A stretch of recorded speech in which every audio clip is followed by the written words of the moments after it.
Ring Ropes and Turnbuckle Podcast coming up next. We got special guest, ASE's own Front Man Jah C. Let's talk that talk coming up next.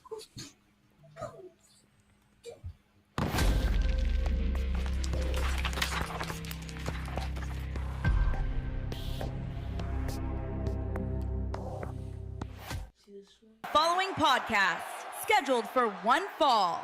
Introducing first, they are the Internet Podcast.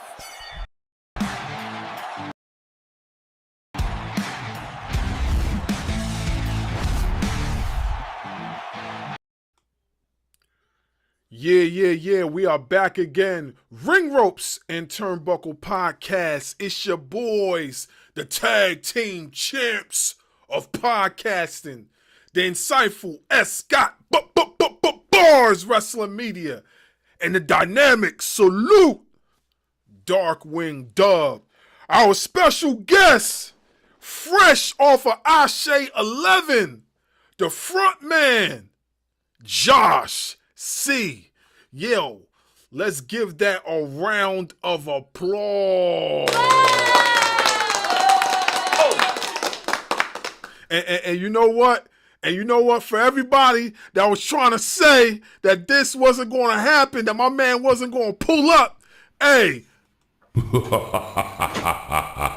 Shao Kahn laugh. hey. First of all, what'd you say? That is diabolical. That laugh. Oh yeah. That's what we do. That's what we do over here. We appreciate he's pointing at me. We appreciate you stopping through and everything. And we know you have a busy schedule and things like that. And we know that you're fresh off of the ASE 11. So I don't know. You want to go first, Dub, or you want me to go first? Keep it rolling, bro. Go ahead. Keep it rolling. So how was ASE 11? Going into ASE 11, knowing that you was going to have to go against the boss man, how was that? Let's just get right to it. Let's talk about that. You know, dude, every time I get to pack my bags and go down to Charlotte, North Carolina, it's a trip. I absolutely loathe traveling a lot of the time. But depending on the destination, that process gets to be a little bit sweeter. And going down to Charlotte always puts a smile on my face. ASE, I love everything that we got going on down there. The fact that Darrius Lockheart found it in his brain and in his heart to develop a product that not only highlights the culture, but the creativity and the art form. The way that ASE does highlight pro wrestling, and it highlights, and they do such a good job of highlighting not only the culture in pro wrestling, but the Black history in pro wrestling, and being able to be a part of that space has been extremely gratifying, and it's something that I didn't know that I was going to, partake in my career. Like, if you would have asked me, fresh out of being trained by Merrick Brave and Seth Rollins out of the Black Brave Wrestling Academy, what I would be doing with my pro wrestling career, I wouldn't have thought that I would get the honor to kind of be a focal point or a integral part of upholding what or where the culture is in the landscape of pro wrestling. So getting to do that down at ASE has been, man, it's been a blessing, and getting to really remind everybody what it's like to be so talented. How I am, that's just icing on the cake. Also, I get to go down there and I get to show the kids that Darrius Lockheart thinks that he's training. I get to show them what real talent is, and I was so proud that I got to do that and beat their coach and our boss this past weekend. It's just a blessing. Yo, that match was fire. We actually had shots fired. Shots fired. Oh yeah, definitely. Fired. No shots fired, guys. I don't want to get it twisted. there was a question as to who was the superior pro wrestler, and my foot found the face.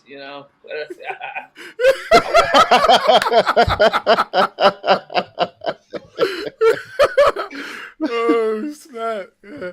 Now we watched the match definitely, and we was debating what match was going to be match of the night. Was it going to be yours? Was it going to be the Ugly Gang match?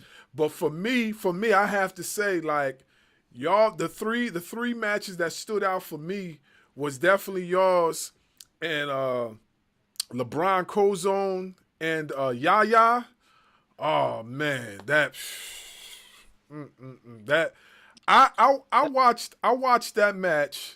I watched that match at least 3 times because I was trying to figure out how Yaya is defying the laws of gravity just to jump and do this swanton bomb. Why you making the face? It's crazy. Trust me, don't get it twisted. I'm making a face, but it's all out of respect. No, I was talking about you. I was talking about my partner. He was pointing at me. We're on the same page. I don't know how 260, 270 pounds moves the way that Yaya does. It's spectacular. Yeah, it was crazy. When I seen him do that swanton, I was like, yo, this guy is amazing. It's amazing. And I can't wait to see what you guys do next as far as ASE.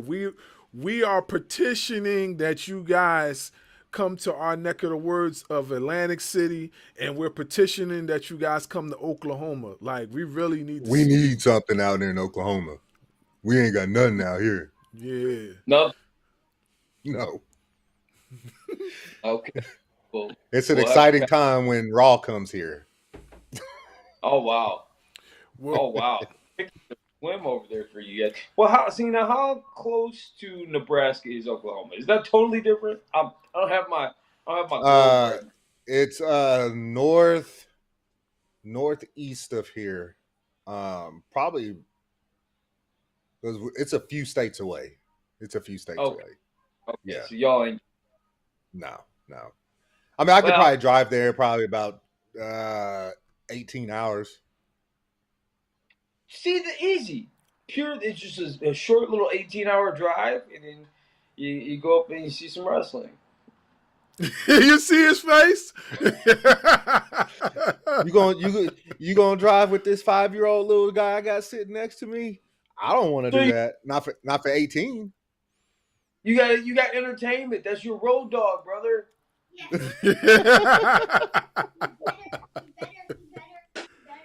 Look at him. I can hear him in the background. That's how you. That's how you hear him. Yeah. He knows me too. Yeah. But I really, we really want to petition for you guys to come to our neck of the woods.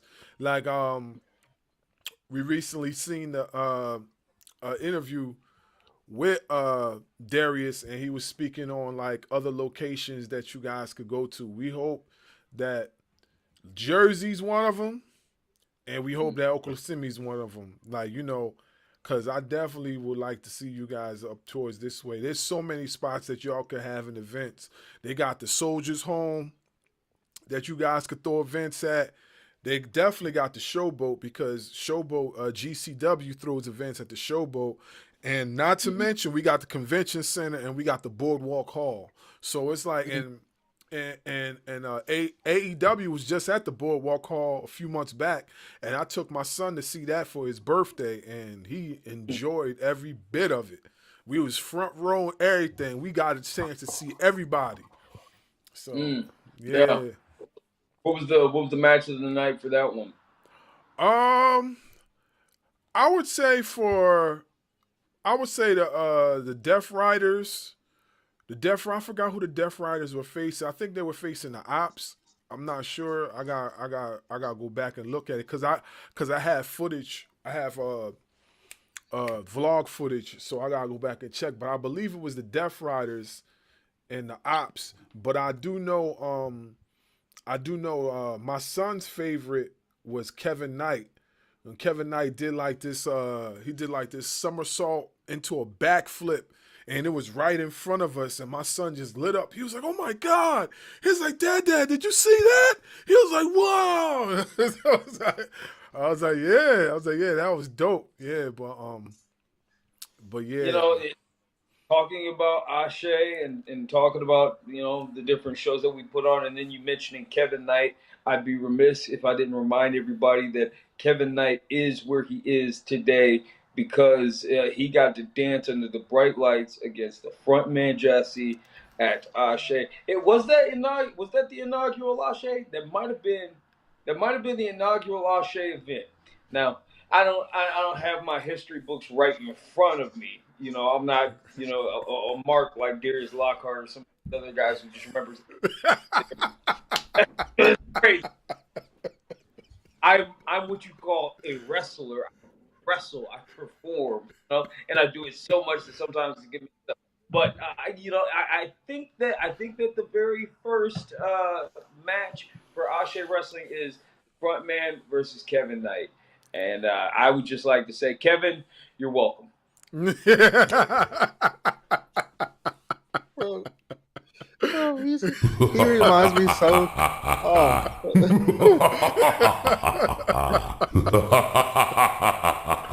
Like, that's funny. He reminds me so much of his mentor right now. I was like, "Yep, are you a visionary? Are you a revolutionary?" You know, if I keep talking about being a revolutionary, then that bald guy down there in Charlotte is probably going to visionary, maybe, you know. But, oh my gosh. Yo, that's hilarious. He's killing me right now. Yo. He's killing me right now. My stomach hurt, yo. cut it out. Yeah. Oh man. So how was it training underneath Seth Rollins? Man, I'll tell you what, every time I get to talk about this, I am PTSD strikes me because there's not a day that went by that we did not go home sore, beat up, you know, grimacing. Every day was mentally, physically, emotionally taxing, and you know, I wouldn't have it any other way. Like, if you've listened to anybody who talks about how that cat trains and how hardworking he is, it's true, dude. And that's kind of the standard that we all hold each other to. Now to the Black and Brave Wrestling Academy. That's why you see so many talented individuals coming out and running roughshod all over, you know, the landscape of pro wrestling. There's a guy, Jack Morris, over there in Pro Wrestling Noah in Japan. He's just, you know, tearing up the game. He was only there for a cup of coffee, but I think that the Black and Brave training kind of shows through that. You got guys like Dante Leone running around, or one called Manders, and don't even get me started on Zicky Dice or Nathan Frazier. You know what I mean? Like, we've got a real Maggie Lee, Heather Reckless on TNA. We've got an amazing track record of talent, and it all stems from trained and the mindset of what standard we hold ourselves to, just existing in this art form, in this sport. Like, to claim you can't just put on boots and trunks or tights and then do a flip off the top rope and claim to be Black and Brave worthy. You know what I mean? Like, you got to have that in you. You know, and I think that I am fortunate enough to have like the eye, as far as like just you know, the Black and Brave guys. I can tell when you come out of our school, like if you got the goods to hang with us cats who uphold that badge. And yeah, man, there's a lot of CrossFit, a lot of coffee, and a lot of kilos. What would you say is the most valuable thing you learned from not just Seth Rollins, just the school itself?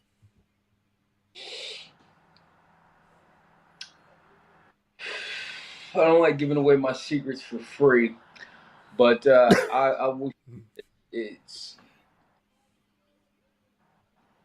it's a grind, and either adapt or perish.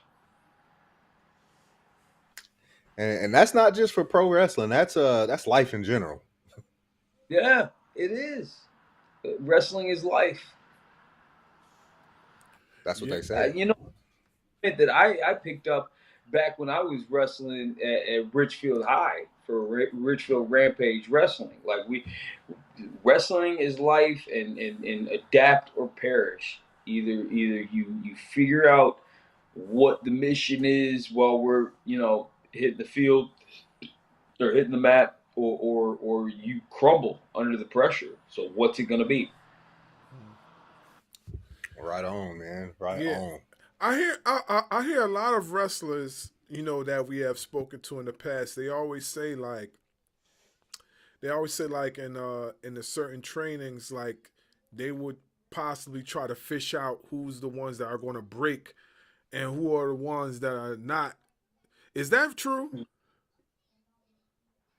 Oh, yeah, I mean, if the training is being done right, then I believe that the training will weed you out. You don't necessarily need to look to see who's going to break. The training itself will show you who's breaking. To seek out someone to say, oh yeah, Bobby Sue or Kyle over there, they're gonna break. That seems a bit malicious, just from my personal opinion. But the training, by all means, the training should make you break, because I don't want, if you can't get through what I believe you need to get through in order to call yourself a professional wrestler, especially at certain levels, especially at the levels that I compete at, then that training, you gotta. There's an entrance exam. If you want to be in my classroom, it's my personal opinion. Yeah, I definitely I definitely believe that in order to function as a professional wrestler, you have to be a special human being with a strong, very very strong mentality and a very strong will. I feel like if you don't have the mentality to persevere, and you don't have a strong will, you're not going to be able to survive the training. And I strongly believe that some of the hardest training is professional wrestling. I don't you got training for basketball, you got training for football. Professional wrestling will probably most likely be the first number one as far as like rough training. And this ain't the first time I've heard people say that professional wrestling training is really tough. Like I've heard a lot of people say that, in the past. You've heard athletes come from football, basketball, and other sports come in and say that they tried to do it and they couldn't handle it. Very much so. I think it's because beyond the physical aspect, which the physical aspect is incredibly demanding because it's very dynamic. But beyond that, it's the mental. It is very much the mental in pro wrestling above, I would think, any other sport. I'm sure there's. I mean, I know amateur wrestling is in that ball game. That's a little bit more close to my world. But the physical or the mental aspect in pro wrestling training is it's constantly, how much are you willing to take? How much are you willing to take? How bad do you want it? And I know basketball players and football players, they ask themselves that question too. But I believe in those worlds, that physical aspect seems to be more important and more, I guess, what you encounter.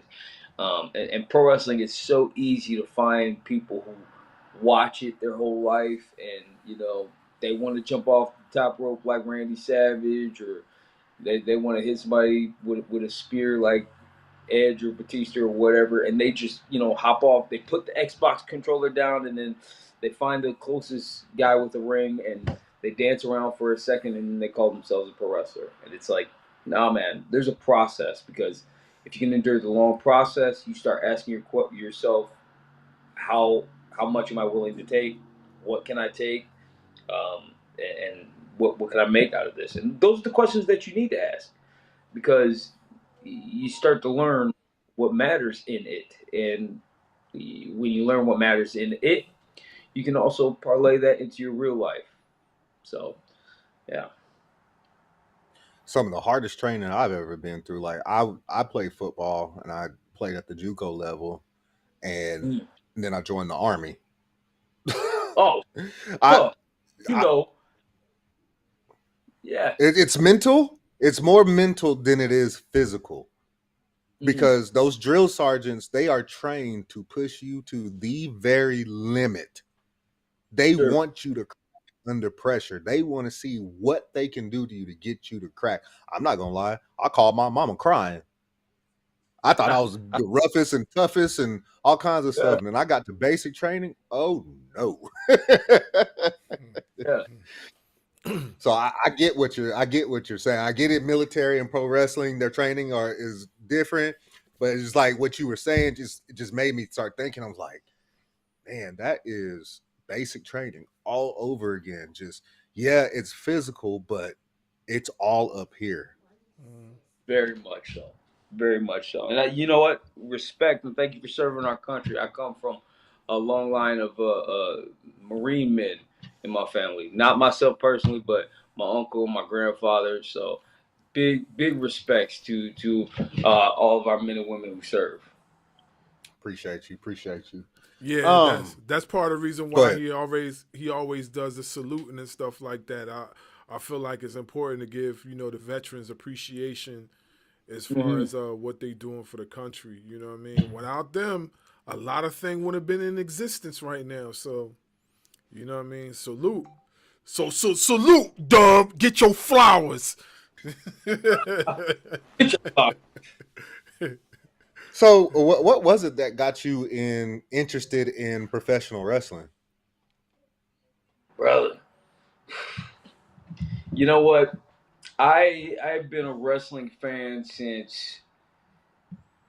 So my little brother was a wrestling fan first, and we're 2 years apart.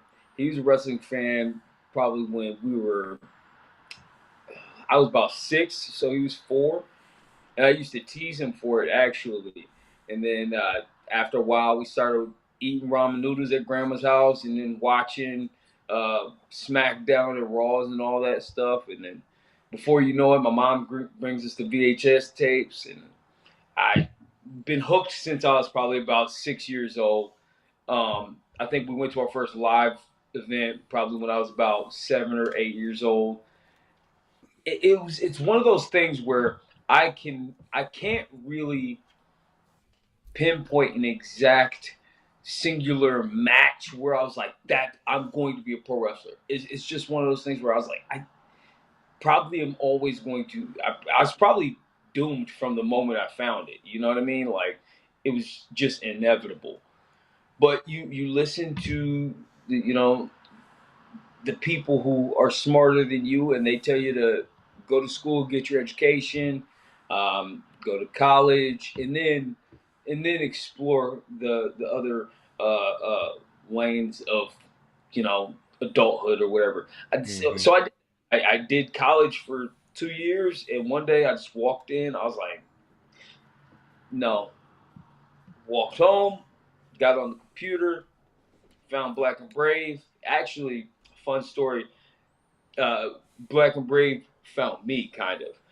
There's a couple guys. I was bartending at the time, and there's this group of guys. They were movers, and they came in at my bar, and they were my regulars. And long story short, they ended up telling me one of the guys was going down to train to be a wrestler. He told me about the school. I was like, yeah, love Seth Rollins. Went down there. Rest is history. Were you into sports, or were you athletic, playing sports throughout elementary, middle, and high school? And then it was that kind of stuff that's like, you know what? I think I could do this. Or you just went right into it as like, let's just go. I was a terrible football player. I was a decent amateur wrestler at 152, 170. Those were my sports. I couldn't. You know what? I would embarrass the culture if I picked up a basketball. I ain't gonna lie to you right now. Prince would have double dribbled my ass. Oh man, you hurt my feelings. You can't. You don't hoop like that. You don't hoop. Listen, if I'm alone in there, absolutely, I'm shooting the Jays. All right. I don't want to see nobody else on the court with me. All right. I'll put a single leg on you. All right. That's what I would do. Yeah. At least he's honest. Yeah. Hey, you know. Yeah. Part out of I got an image I got to uphold.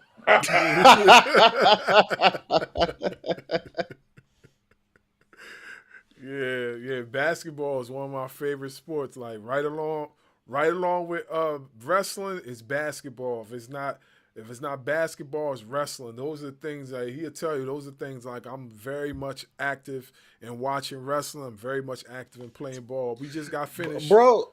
Bro is a Laker fan living in New Jersey, New York area. How's that make sense? I couldn't.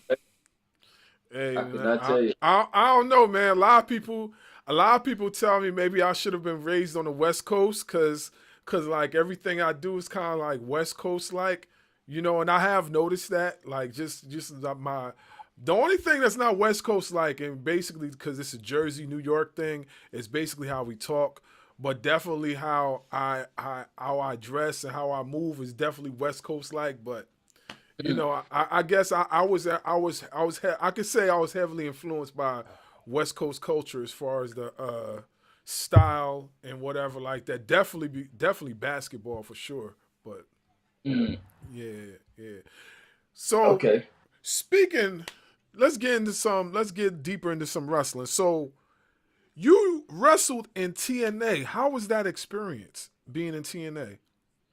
It was awesome, man. It was awesome. They got a bang up product. I don't really know how to put it into words. It's anytime you get to wrestle on a stage that big, man, that's a dream come true.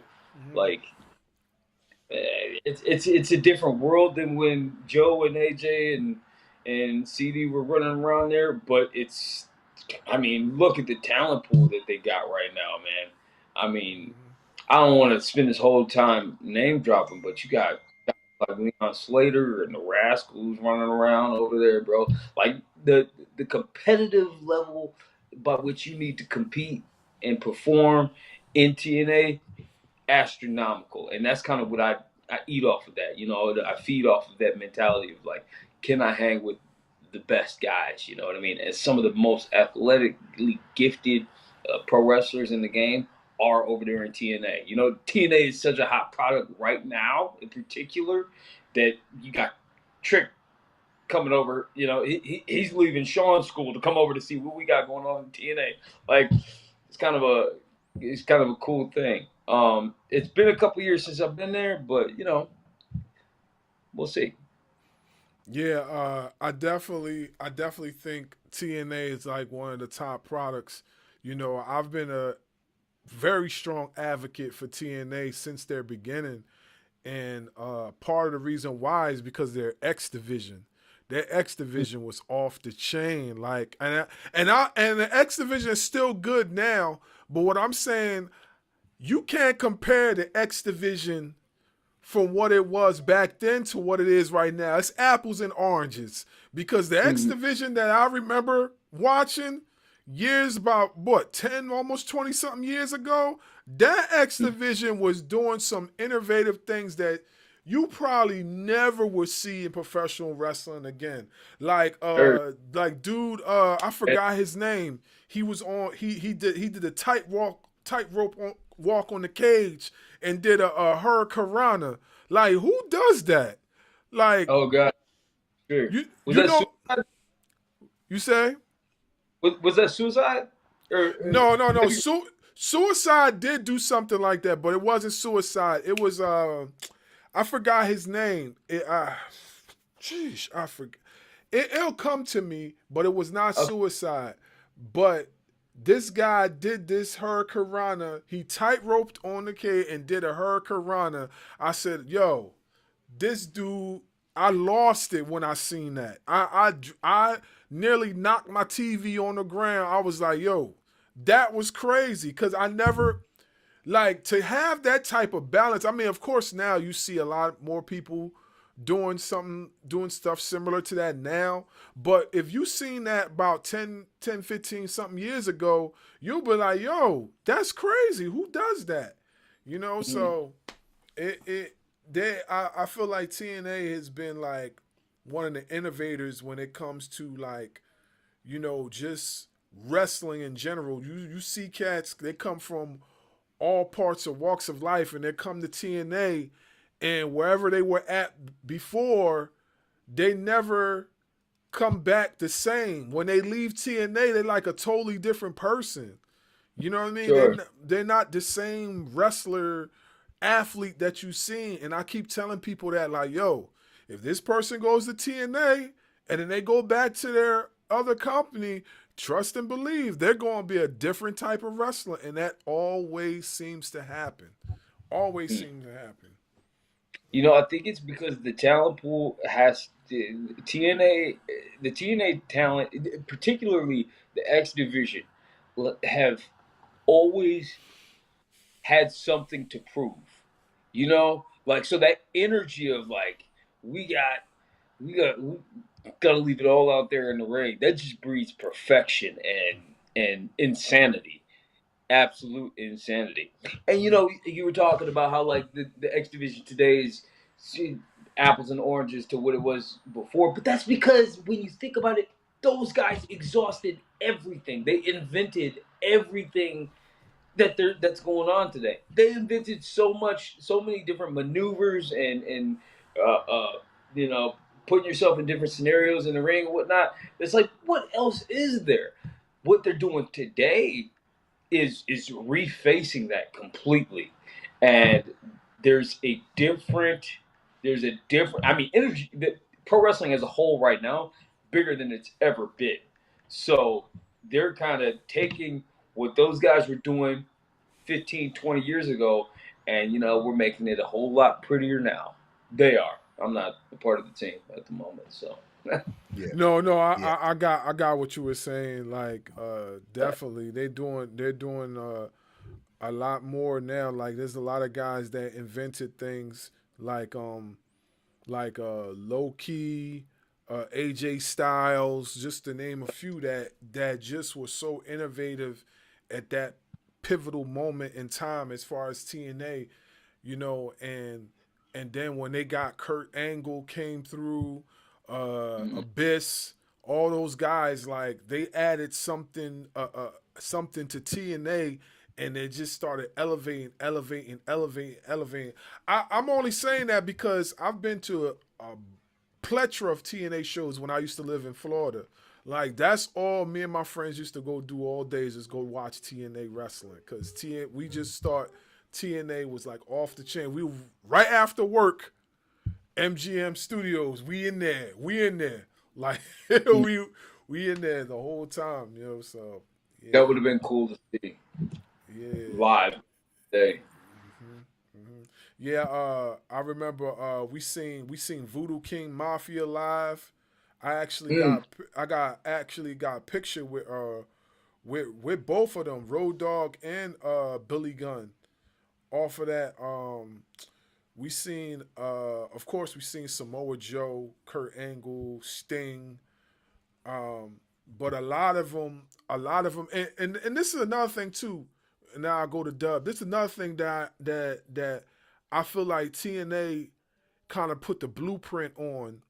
They you see how AEW so interactive with the fans, right?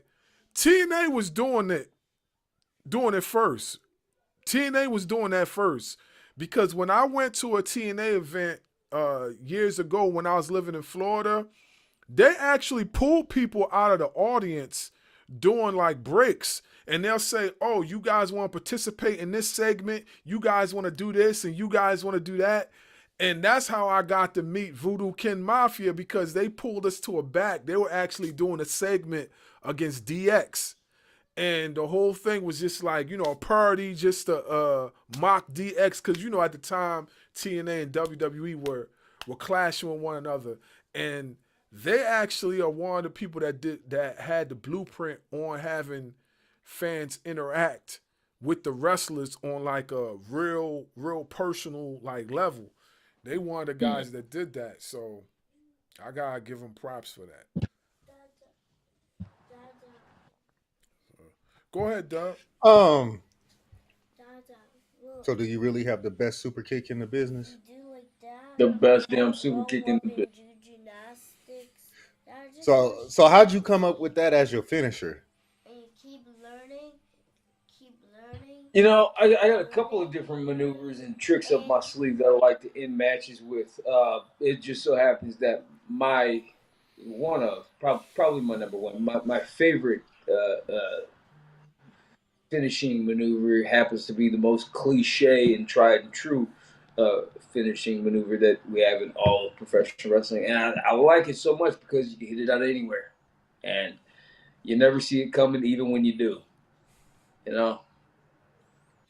Your super kick versus Shawn Michaels' super kick. Who wins? Oh, here's the big difference.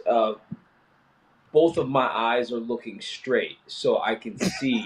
Oh my God, yo! Oh man!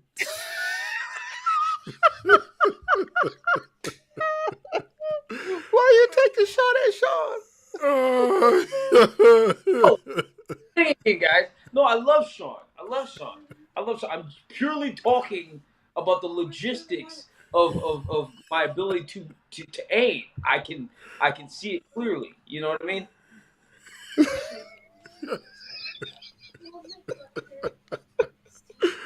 Oh my God! Man. And look, he is keeping such a straight face saying that too. Yeah, right. That's what I'm saying. So I'm trying to figure out, like, yo, is he serious or is he not? Because I don't get it to it. There's no. I'm not angling for anything here. You know what I mean? Nothing. Oh my gosh! Oh, so. Oh my God! Hey, and it's getting worse as the older he gets too. If you noticed it, the older he gets, the worse those eyes get. All right, next subject. Don't talk me out of a job. What's funny is that that's what I was gonna say. Where do you see yourself in the next 5 years? So this answer is going to be kind of vague but very specific. In the next 5 years, in all seriousness, I see myself as being the best performer of my generation. Where exactly, brother? I mean, it's hard to say that I don't want to, kick Dominic Mysterio in the face. I love to do that at WrestleMania. I see myself running. There's a lot of work to be done. And there's, like I said, pro wrestling right now is hotter than it's ever been. And there are some amazing places to go. Freaking TNA is super hot right now. They're killing the game right now.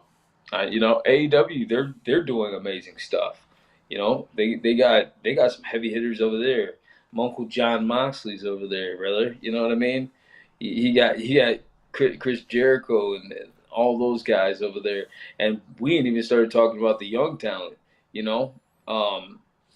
Next 5 years, I see myself in talks of being the best performer of his generation.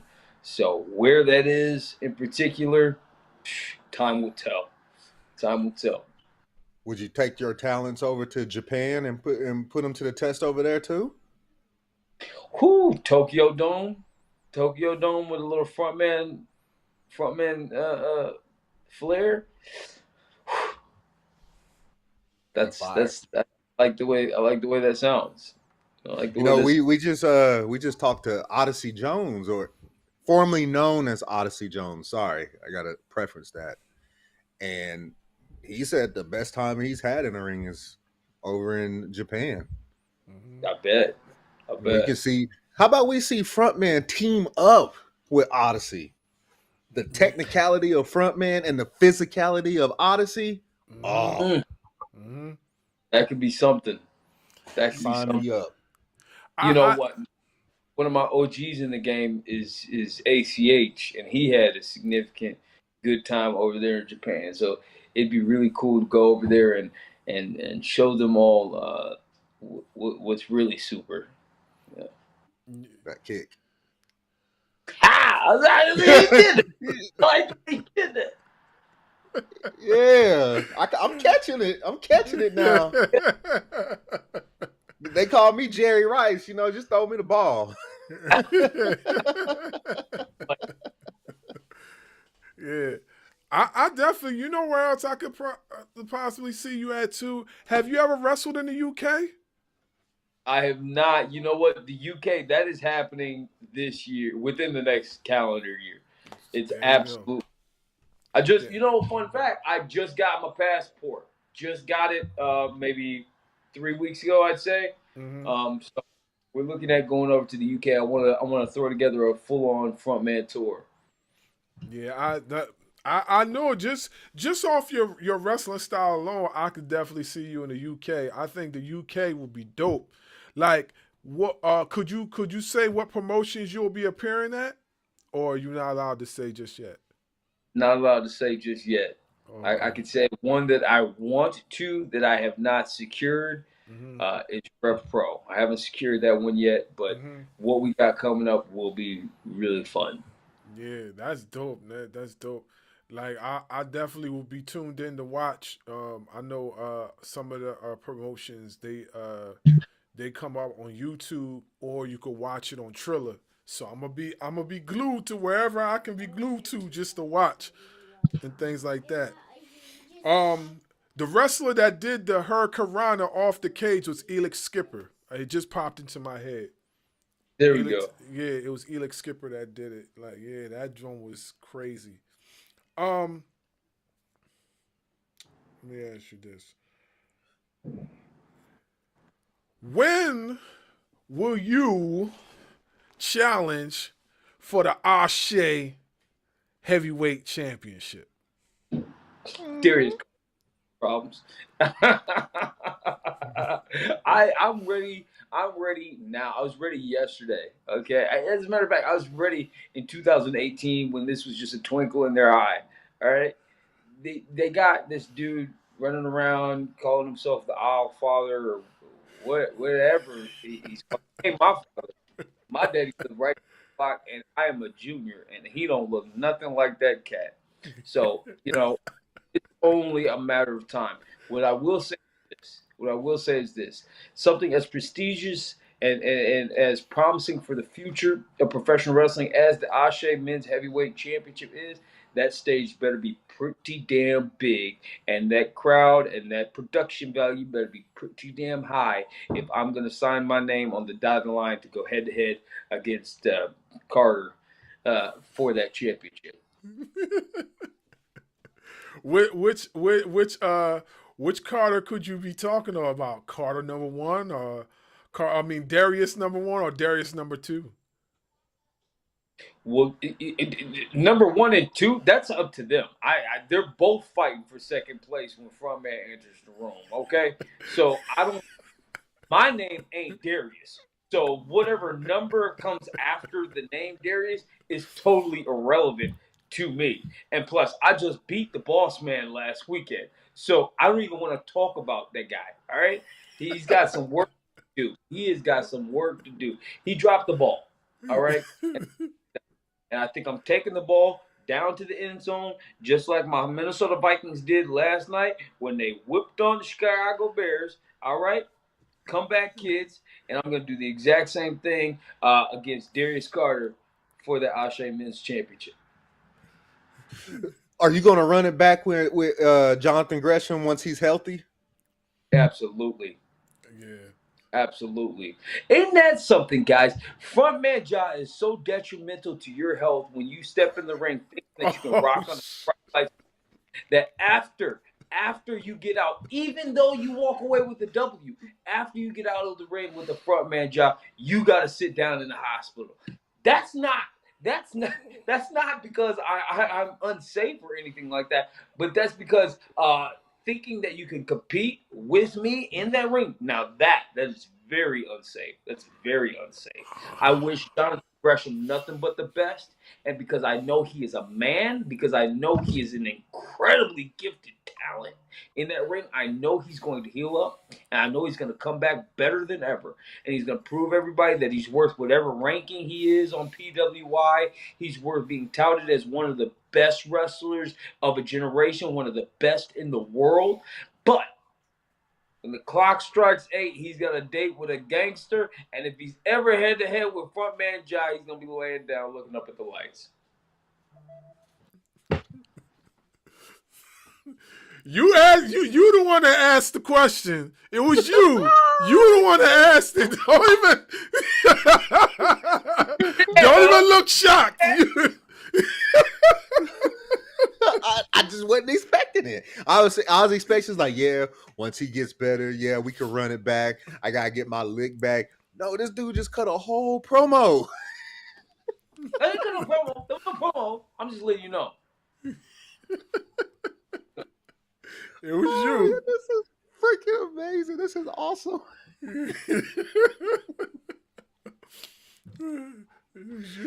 But we gotta see you run it back though. You gotta get your lick back. I would love to. I would love to.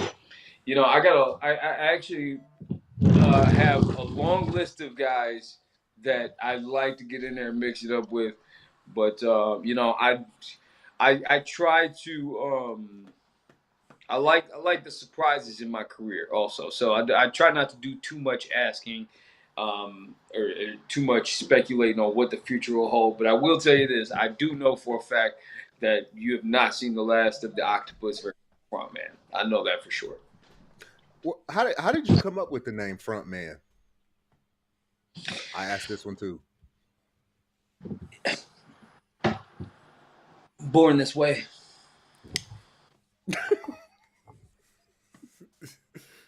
You stirring the pot, bro. He's stirring the pot. No.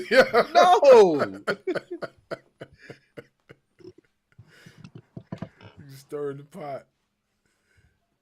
No. Hold on. Look, I'm asking that. I'm trying to pull up the message. Let's see. Because I sent you the link. Frontman for now. Because I sent you the link to the video and the promo flyer on Instagram. And I really looked at that and I'm like, no way, that's him. I clicked on it. Yes way, that is him. Frontman for now. So why did you put for now?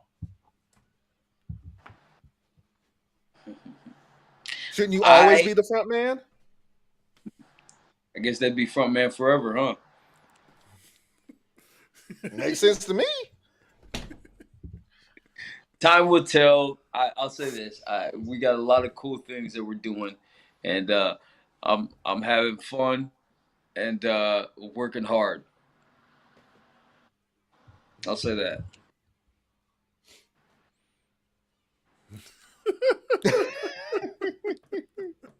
Yeah. I'm just looking at it. It says Frontman for now, but I'm like, first off, right, for the most part, he's been talking about himself in third person. Nothing wrong with that. I love it, actually.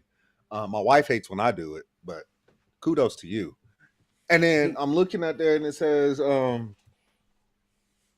Frontman for now. And I'm like, but if when somebody's talking about themselves in third person, that means they're the most confident person out there. Mm-hmm. So I'm like, he put for now. So like, is he seeing like a decline coming? Because typically when it says for now, I know it's going to end. Dub, that sounds like you sound like a glass half empty type of guy here. Because for now could also mean for current day. I'm not talking about being the guy for the future. I'm talking about I am for now. The time we are in, I am for now. Everybody needs to Okay. wake up and realize that the time is now. Your time is up. My time is now. You know. Well, his time is ending, so maybe this is your Hey, time. my initials are JC, so.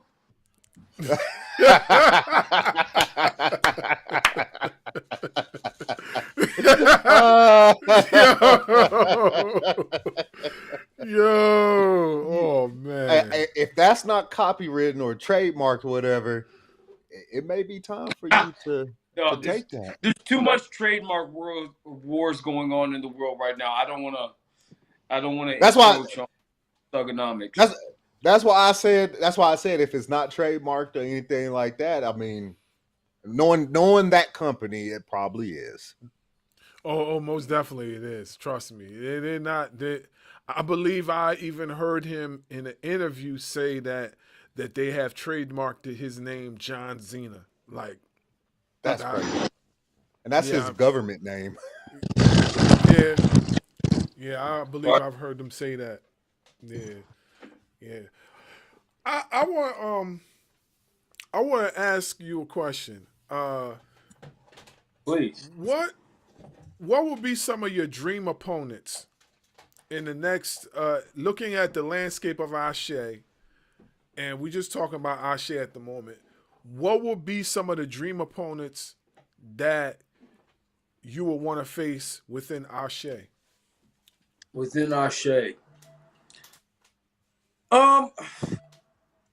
You know, I'll say this because we got an amazing talent pool down there at ASE that, you know, I don't want to leave anyone out the mix, but like we've been talking about, my confidence level is at an all-time high, and I'm destined to be the performer of my generation. So I think the most important thing that I'm looking forward to is getting that championship around my waist or on my shoulder so that everybody else can fight to compete against me, because I believe that I've got the training. I believe that I've got the mentality. I believe that I've got the chip on my shoulder to take that company and those championships where they need to go, where they think that they're headed towards right now with Khan and Darrius Carter holding them. And all due respect to those guys, because they won those championships and they won those spots.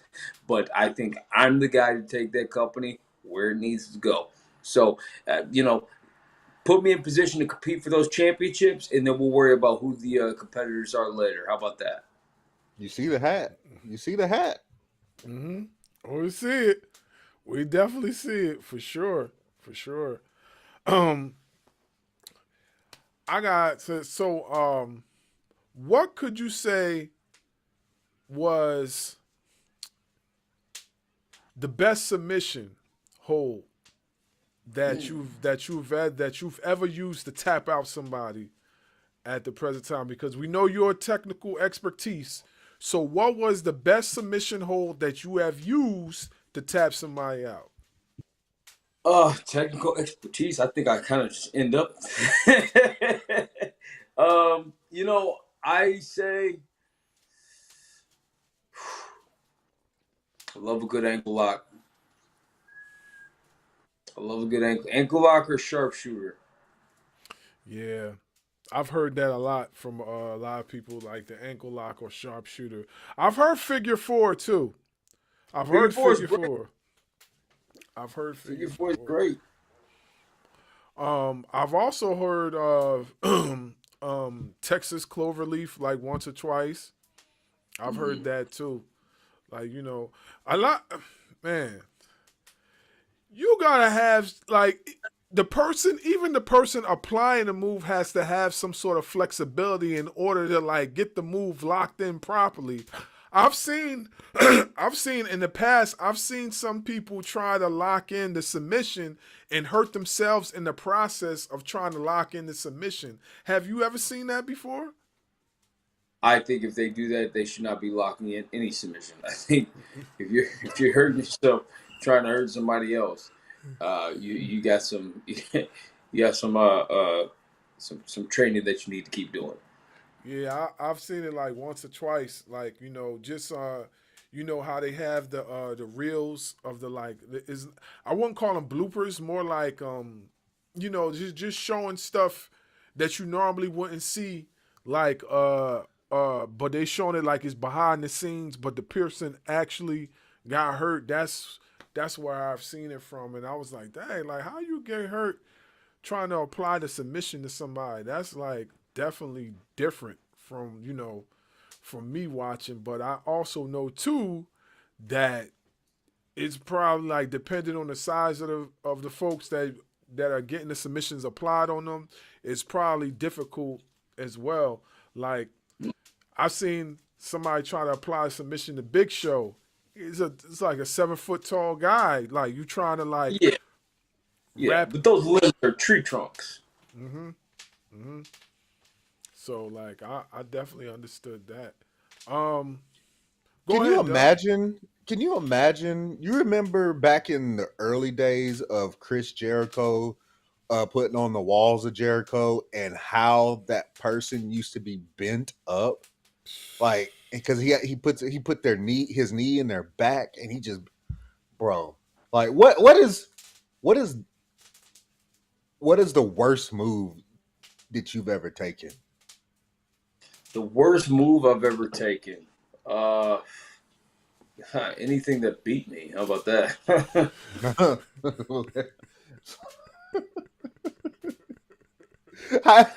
How do you feel about taking? Go ahead. Yeah. How do you feel about taking chops? I'm a fighter, man. No, they don't bother you. I'm a fighter. Okay. Whatever you got to do to compete, you know. Well, because I know there's some wrestlers out there that don't want to take a chop, especially from somebody like a Big Show. You like his frying pan size hands, like smacking you on the chest, and then you start looking like Kofi. Oh, golly. All right, redacted. I am not a part of that conversation. I didn't say that. He did. He admitted it. If he admitted it, more power to him. I ain't say it. Again, they pay good money. All right. He ain't gonna mess up my wallet. That is not at all what I'm trying to do. In his defense, he did say it though. I remember him saying it, and I think it was in an interview sometime back. He said something like that, or he alluded to something like that. But then he tried to backtrack and say it was a joke. But everybody took it serious, like, yo, he really did do that to Kofi's chest. Jericho said similar thing too on an interview or whatever. But yeah, you know, I wouldn't want to take no chop. I've seen some chops, and like I've seen somebody take a chop so bad, and I've mentioned this before, that the vessels, the skin had ripped open on their chest, and it was leaking. That's how hard the yeah. Oh man. Oh man. That was man. But you took chops before though. He took chops from Lockhart. Yeah, that's what I was just getting ready to say. Yeah. Like y'all took Hey man, I ain't afraid of no ghosts, brother. I will listen, if we gotta do it to get the job done, let's do it to get the job done. Just don't think that, you know, these hands. All right, I know how to throw one too. All right, I saw Rick. I watched Wahoo. All right, you threw him back toe too. You did. Got to. Now, I know he's been brought up a few times already, but if he wanted to run it back with you to try to get his lick back, would you run it back with him? Who? Lockhart, the Why boss are we man. still talking about that guy? Well, because you know he's. Who's? We saw the way the match ended. Dub, that man just lost this weekend. What he needs to do is go back to the drawing board and realize that maybe he belongs behind the desk, you know, booking the cards and booking the towns like he's destined to do, and stay out of the ring with the front man. Okay, you lost. Back of the line. Would I? Listen, I don't run from no fights, but I'm the educated one when it comes to being in that ring. Okay, his time in the ring, brother, we might be counting down the days. Okay, he's booking a show, and what he's doing is tremendous.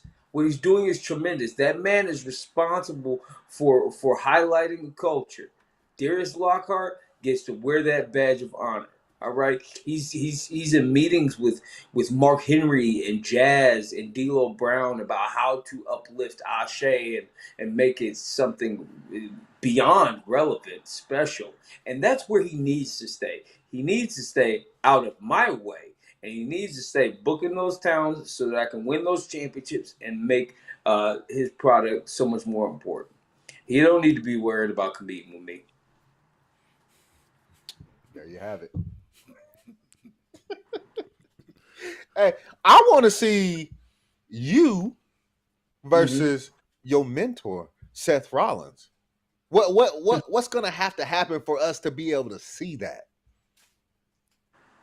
Well, I have to keep my knees in order for one.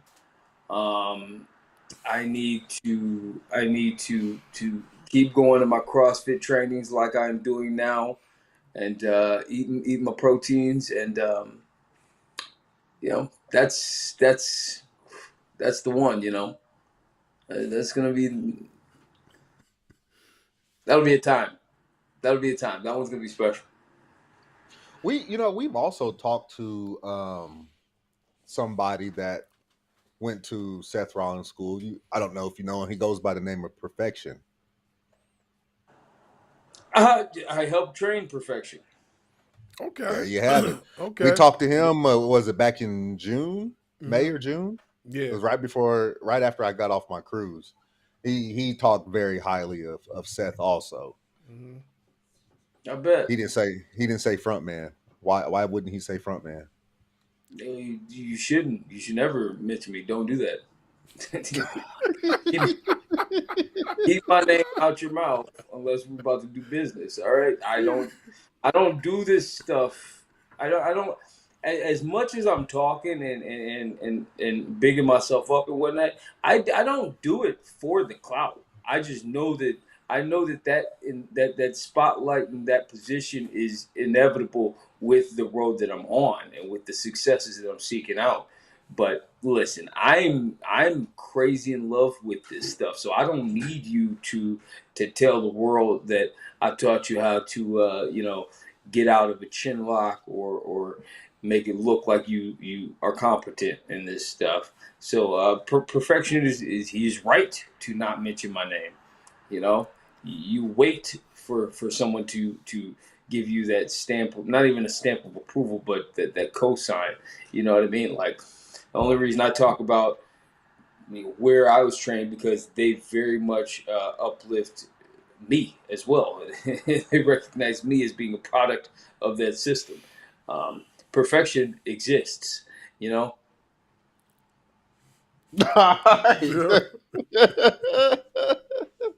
Oh my gosh, this is freaking amazing. This has to be the most fun I've had on an interview yet. Yeah. I want to say this.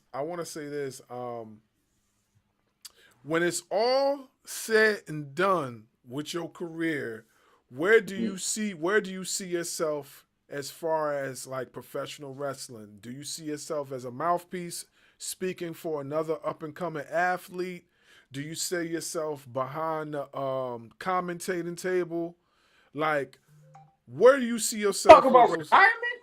No, I ain't talking about retirement. I'm talking about now. I'm talking about like maybe 15, 20 years, 30 from now or something. I'll just, I don't know if, I'll say I always thought that like when that time came, I would be, I'd disappear into a ball of dust and I live up in the mountains with my family and with some dogs, and you just wouldn't hear from me again. I kind of always thought that that's how, my trajectory would go. I do a little bit of training on the side now. It's decent, But I guess the only way I'd be able to answer that is once I get to the moment where I feel fulfilled, and I have to look for what that next chapter is. If you ask me right now, I'll probably disappear. And get fat and eat cookies and go fishing and stuff like that. But I don't know. That's a good question. Yeah, I just thought about, because I could definitely see, I honestly I could definitely see you, like, if you were, like, in maybe like I'll be right back. 20 plus. Yeah, I definitely could see you, like, speaking for the next generation as far as professional wrestlers, just from what I've observed from your in-ring approach, your creativity, and just from talking to you just now, I already know, like, you definitely can talk. So, like, I definitely could see you doing that. That's just up from my observation. You know what I mean? Just from watching as a fan, from a fan perspective. Fair. That's fair. I mean, we'll see, man. We'll see. Let's win some championships and some main events and break some records, and then we'll see. Yeah. How do you feel about, like the intergender matches? Like, do you see yourself participating in one of those? And, like, what female athlete do you feel you could team with, that you guys could? Because right now, or reason why I'm asking that is because I'm seeing the intergender matches come back into play, as far as, like, tagging with another female, or like male versus female in a match. Let me just say who. What female do you feel that you could team up with if you guys were to go for, like, a intergender mixed tag championship? You know what I mean? Because WWE's starting to do it more with AAA. I believe I've seen TNA do it a few times. AEW has done it a few times. So who do you feel as if the front man could team with, if there was championships out there that ASE provided for, like, a mixed tag, as far as, like, teaming with female? Jazz. Any particular reason? Oh, I've been a Jazz guy since I was a kid. Her intensity, her presence, and the respect that I have for Jazz. That's who I would. That's who I would want to win some championships with. I wouldn't want to fight Jazz. I don't want to do that. Nope. I wouldn't want to fight her neither. You seen her matches back in ECW? Oh no. That's why I'm picking her to be my ace. That's what I need on my right side. All right. And she can still go. Yeah, and she can still go. Yeah, she still can. Which is exactly. I don't want to fight her. I want her to help me fight them. All right.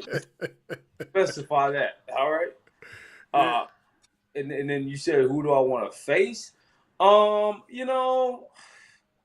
Broner and Jocelyn. Broner and Jocelyn versus Ja and Jazz. I like that. I like that a lot. And you could do it in Ashe. That's very true. I like that.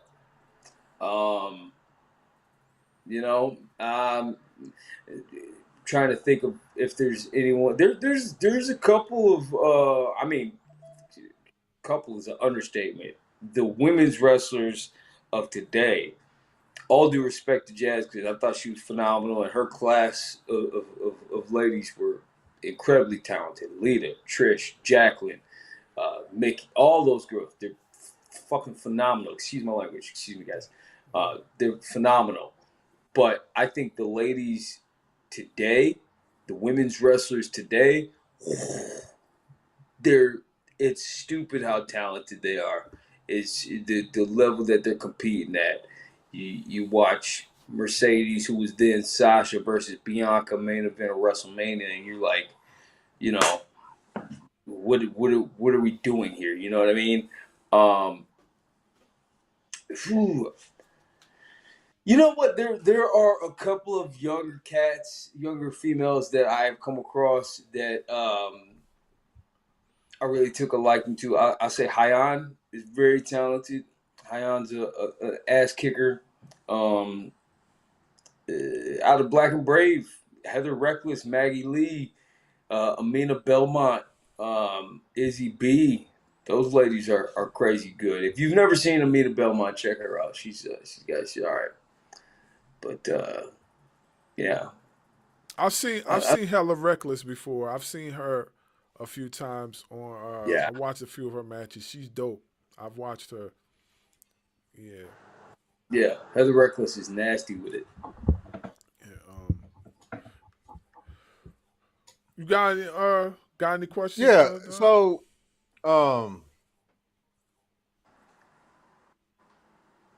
who are some wrestlers out there right now that you would like to go one-on-one with?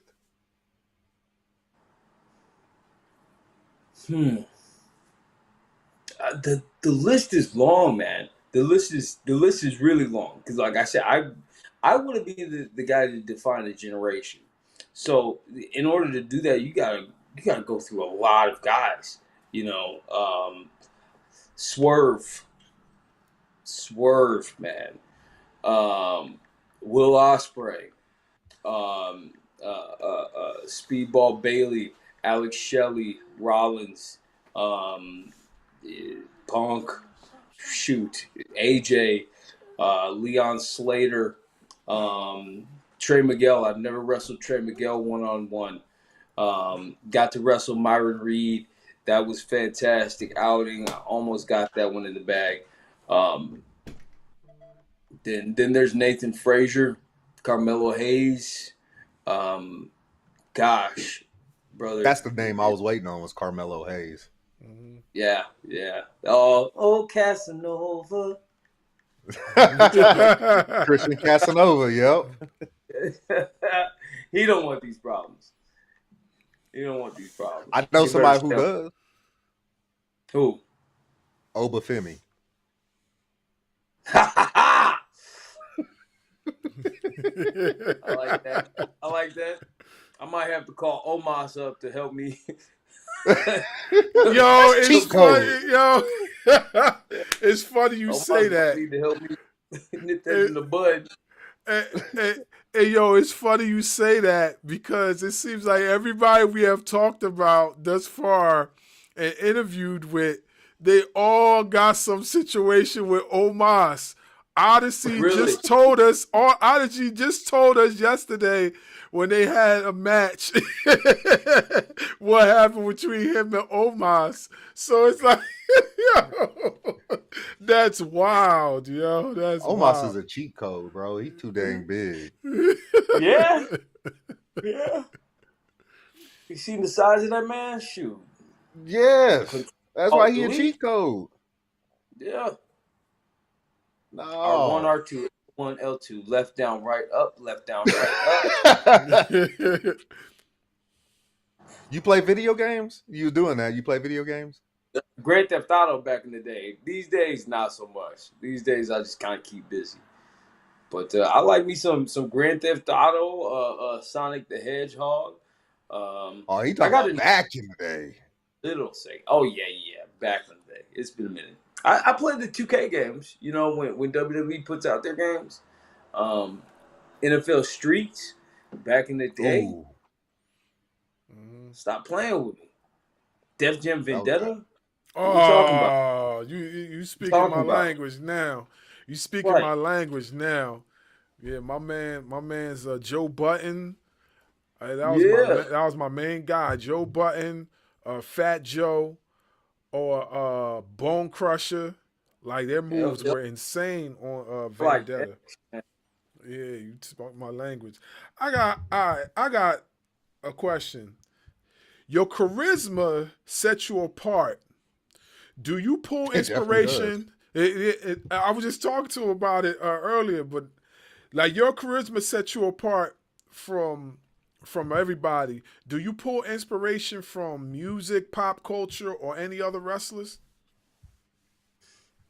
Um, yeah, man. I think anybody who says that they don't is lying to your face. I mean, you ultimately try to lead with authenticity and who you are, but absolutely, brother. I'm a big you ride in the car with me, man. It's gonna be a lot of Prince. It's gonna be a lot of Mike. It's gonna be a lot of it's gonna be a lot of Eddie Murphy. Denzel Washington.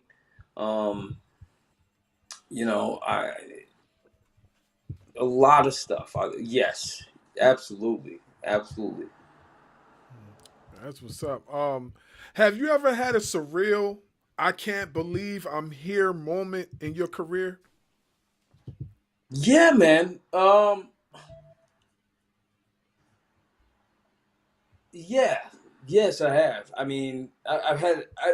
My career is chock full of them. A lot of them. A lot. Much of my career is looking at my boots like I can't believe that I'm here, but we got to keep walking anyway because we are. I think. Yeah, I don't. I want to leave. I want to leave some things to be seen in the future, but I think if anybody is familiar with my face or my place in this game, I think they know a couple of the moments without me saying them what it was. I'll say this. I'll give you this one. Competing in the Target Center against uh, Andrade Cien Almas, that was very surreal Oh because wow, really? I Wow. I went from being 6 years old watching Eddie Guerrero at the Target Center to being, was I 28 at the time, wrestling Andrade in the Target Center. That was insanely that was insanely outer body. Um, some of the guys I got to learn from Ricky Steamboat, man. Like I've wrestled Hacksaw Jim Duggan. All right. I wrestled Billy Gunn, Matt Hardy.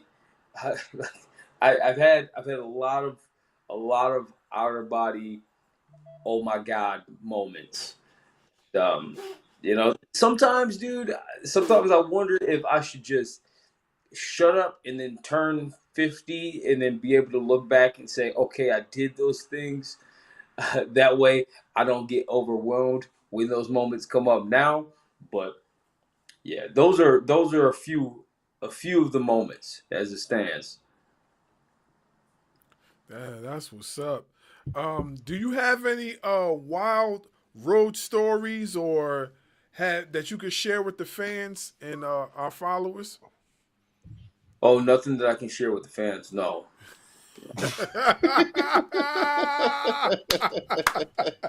You run into me at the bar after an Ashe show, I will tell you those stories. All right. But I've already dropped one F bomb on here by accident, and I know we got some kids. Dub's got his kids in the background, so I want to keep it He PG. can't hear you. He can't hear you. yeah, Okay. yeah, they can't hear. Mines can't hear you neither, so it's all good. That's how y'all bait me into saying some stuff I ain't got no business saying. he, he was the one that was getting you to stir the pot. I can tell you about the time we had that show that was right next door to the strip club, and then after and then came in with the holes, and I was like,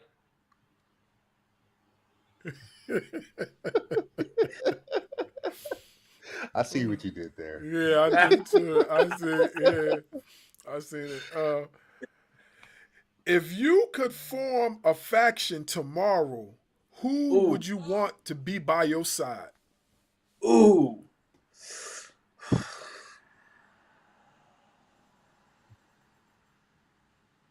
How many guys do I got? It's as many as you want. I would say Nation of Domination. Like, if you could, Now I know this is his question. But No, you go ahead. You could tap in, you know what I mean, as far as Yeah. Okay, so if I'm forming one from scratch, Nation would be nice. But if I was forming one from scratch, I would pick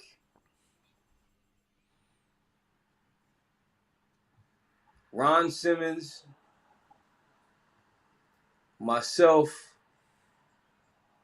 Jazz, Paulie would be our mouthpiece, and which not to cut you off. Which version of Paulie? Paulie Dangerously or Paul Heyman? I would go Paulie Dangerously for this group. Okay. I would go Paulie Dangerously for this group. Okay. Jazz, Ron, myself, and I'd say I want to throw a wild card in there. The Great Khali. that is a wild card. Wow. Oh boy. Wow. Yeah, we want to take over. All right. Wow. That is a wild card. Which version of Great Khali? Are we talking about the WWE version or are we talking about the New Japan version? I did not know that there were several versions of Khali. It is a New Japan version. I watched like a few months ago, and I was like, "Yo, I didn't even know that was him until I looked real good." And then I was like, "Oh snap!" And he was doing some wild stuff. I was like, "Wow, this guy was a specimen back in the day." Yeah, no, I didn't know it was Khali doing shooting star presses. No, but he might as well have been doing stuff close to it because I definitely see him jump over the ring ropes and land on his feet. And that for somebody that's his height, like you don't really have to jump, but if you do that and you clear the ring ropes, that's amazing feat in itself. I know his knees were just screaming. Well, I don't think it was because at that time he was like chiseled, like he was like real muscular. I mean, he was muscular when he was in WWE too, but it was nothing compared to what he was in New Japan though. There's a whole different wrestler at that time. Yeah. Great Khali. That was a wild card. That's the last name I was expecting. For sure. Me too. So we ask these questions to everybody that we come across.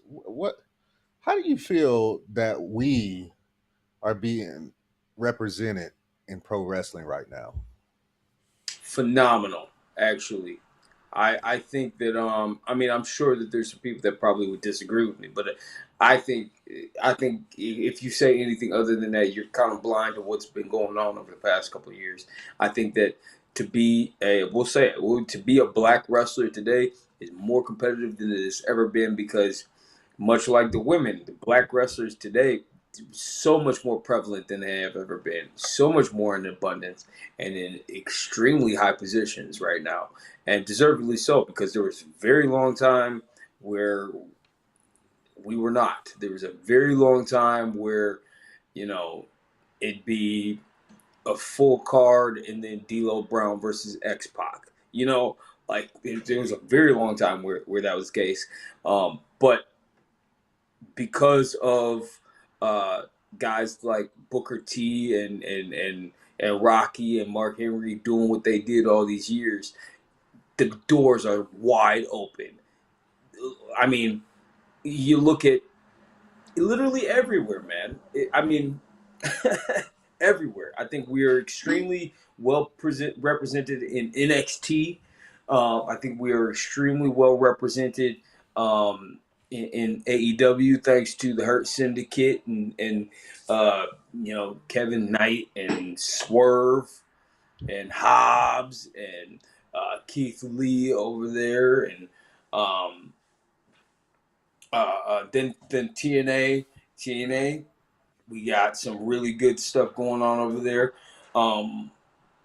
Yeah, no, dude. I think that we are in a really healthy position right now, a really healthy position, and I love seeing it. We seen 2 black women, main event, the sport, the show in our sport. Do you understand what that sentence is? Like, I think that there needs to be a full documentary picking that apart. You know what I mean? Like, truthfully, I mean, not because like black women are so niche in pro wrestling, but call a spade a spade. You look at what look for a very long time, it was only Jazz and Jacqueline, man. You had Shaniqua or Alicia Fox in the mix, right? But for the top of the pops, brother, like there wasn't a lot of focus on African American women in the sport. Truthfully, fast forward all these years, you got Jocelyn Navarro, you got Trisha Dora, you got Mercedes Moné, you got uh, uh, um, Jada Stone, all these ladies just killing it, right? But more bluntly, more concisely, we had 2 black women main event the very last match on a WrestleMania card.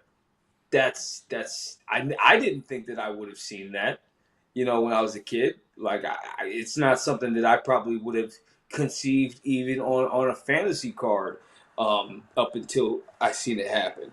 And actually, I was there live, and I'll tell you this: it took me a minute to realize watching live what it was that I was witnessing.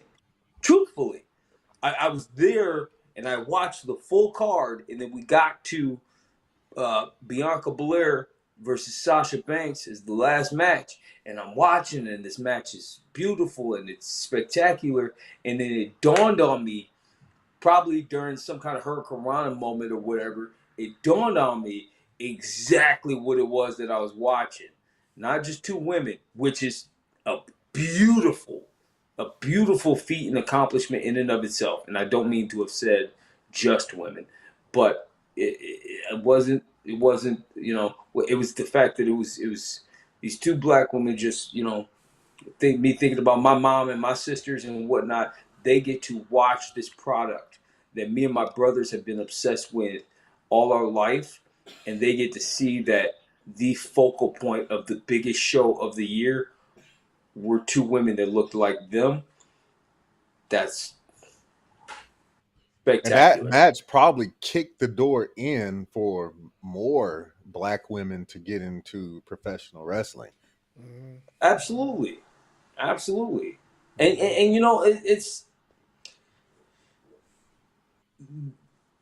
yeah, yeah. I mean, women main event in WrestleMania needed to happen. Black women main eventing WrestleMania needed to happen. And I'm so glad that over the past several years we've got to see both of those things take place. And you know what's next? You know what's next? All right, we got to see.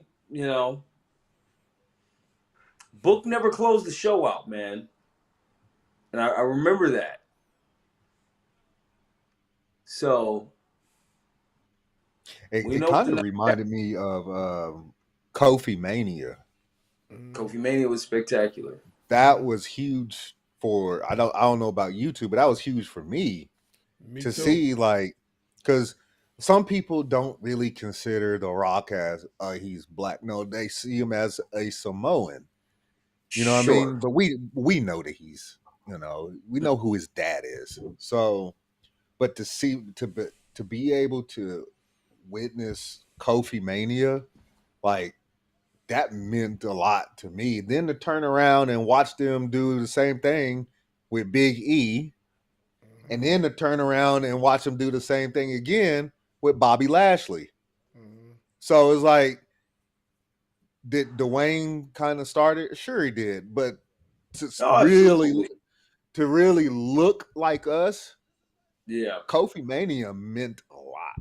Yeah, it did. It did. That was a very special moment.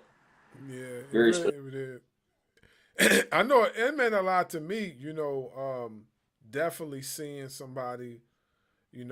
Like I grew up watching. and then see him, do that and still be active to this day. You know what I mean? Hands down, he's a future Hall of Famer. You know what I mean? He's going to go down in history, in the WWE. And the funny thing is that like he's continuing to evolve his character, even though his character is more or less now like, he's just, doing a comedy thing and whatnot. Like, you can't take the credits away from what he has done in the past to get to this point. You can't take that away from him. Like, that's submitted in wrestling history. That's there forever. And he's one of the few guys that you can't really say nothing bad about him in the tabloids or anything. You can't really say nothing bad about him. Like, he's really been one of those guys that is like squeaky clean, straight through. Like, nothing has ever like went down with him, which I feel like that's a plus for us. Mm-hmm. Yeah, he's an awesome talent, man. He's an awesome talent. Talk about a dream match. That one's up there. Yeah, for sure. How do you prepare mentally before going out in front of a live crowd? We're live, pal. Either you got it or you don't. That's my mentality. That is my mentality. I think yeah, I show's got to go on. I actually don't think too much about it, personally. How much of your in-ring persona is based on your real life? How much of it is? They're one and the same. They're one and the same. Yeah. I mean, I'm not kicking the guy at Kroger's in the face, just because I don't like paying $15 for eggs. But it's yeah. This is going to be one of my last questions. Describe the front man in 3 words. What would that be? Yes. Jacked, good looking. Okay. Okay. All right. I'm tagging you back in, Dub. You ever done a death match? I wrestled AJ Gray and I wish for death.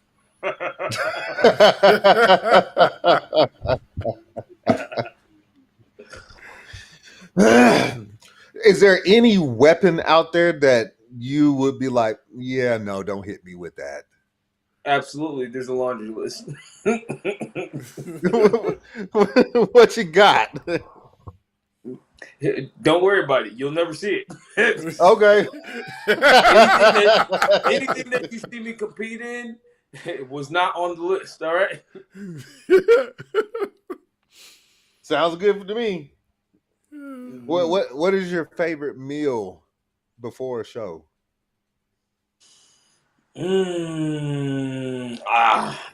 It sounds bad actually because I am a bit of a body guy, but I love me a good old fashioned American burger. But a good one. I don't want not a dirty burger. I want a good quality cuisine burger. Something from like Red Robin or somebody that puts care into it. Not McDonald's. Burger. What'd you say, McDonald's? I said not McDonald's. Nah, man. I mean, no. So what is this? You're from Minnesota, correct? Minneapolis. I'll never leave. It keeps the bad people out. Really? Dude, That's a Prince. Mind. That's a Prince line. That's a Prince line. Minneapolis is so cold it keeps the bad people out. I got you. Rest in peace to Prince. The GOAT. I'm going to say the GOAT. People say Michael Jackson. I say Prince. Anyways, what is this? I want to try a good Juicy Lucy. Yep. Come on up north.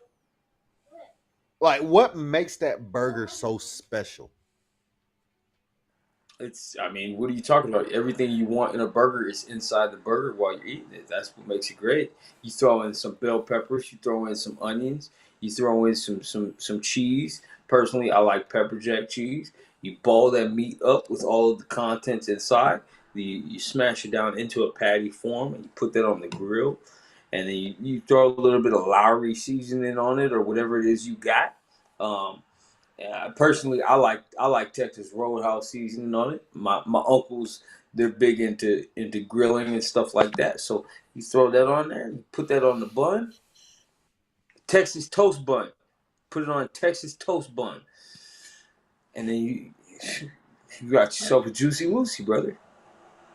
Mayo? No mayo? Yeah. I personally, no mayo.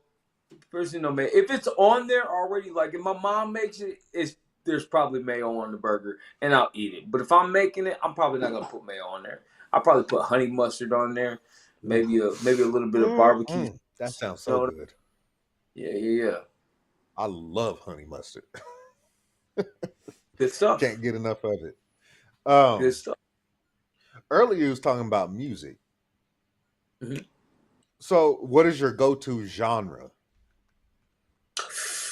Ooh, R&B funk. Yeah. R&B funk or pop. Yeah. I love me some blues. I love the blues. But if I'm, it's probably gonna be like some along the lines of Zapp and Roger. Ooh. Yeah.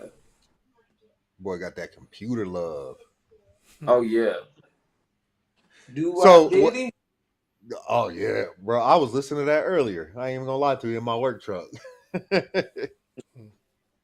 So what is your go-to song before a big match? Like, let's say, did you listen to anything before your Lockhart match? I listened to No Church in the Wild by Jay-Z and Kanye. My go-to song is I don't want to peel back too much of the onion, you know what I mean? I'll say that. I also really like listening to Never Let You Down or Never Let Me Down by Kanye. Redacted. Yeah. You like Kanye? You think he got a screw loose? Mm-hmm. You think Kanye got a screw loose?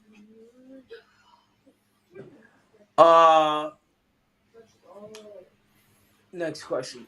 He's stirring the pot again, see? He's stirring the pot again. You see what I'm saying? How's that stirring the pot? He's stirring the pot again.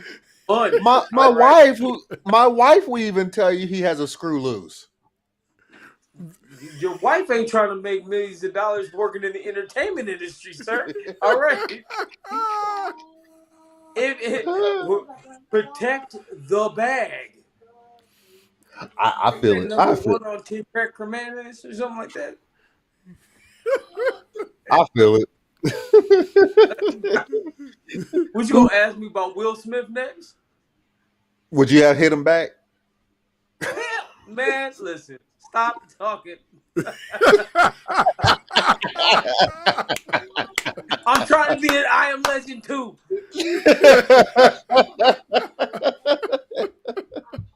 See, I wasn't even thinking about Will Smith. You brought that up. I was like, oh, that's pretty good.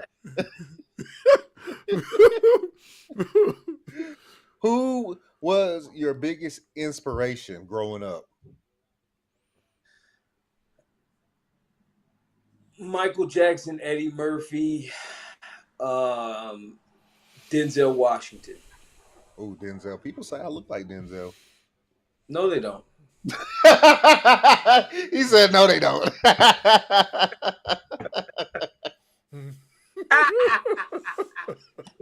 Hey, you can't use that face. I got that face trademarked. All right. Okay. All right. Go ahead Yes. then. I can do that, right? Go ahead then. I'm putting cases on all you. All right, stop playing. Hey, you sound just like him too. I ain't gonna lie. You give Jay Farrow a run for his money. Nah. Jay, salute. Jay and Aries Spears. Aries got a good one. Yeah. I feel like everybody that's kind of like the entry exam for especially with black comics is you got to have a Denzel, you got to have a Michael Jackson bit, you know. And a lot of them these days are having a Jay-Z, yeah, is he talking there like now? Jay-Z. Yeah. Oh. Because I know Jay Farrow does it, Aries Spears does it. There's one or two more out there that also has a Jay-Z impersonation. Yeah, I couldn't do it. I can't do it, Jay-Z. Yeah, no, I can't. I tried for a second there, but no. Your lips ain't big enough. Hey, all right. Joe Camel. Beyonce all on the mouth like liquor. Oh my gosh. What? Hey, so I wanted to bring something to your attention real quick. My boy here is an artist. What would it take for him to be able to record an entrance for you? Ooh, I don't know if you heard my entrance theme song, but it's pretty solid.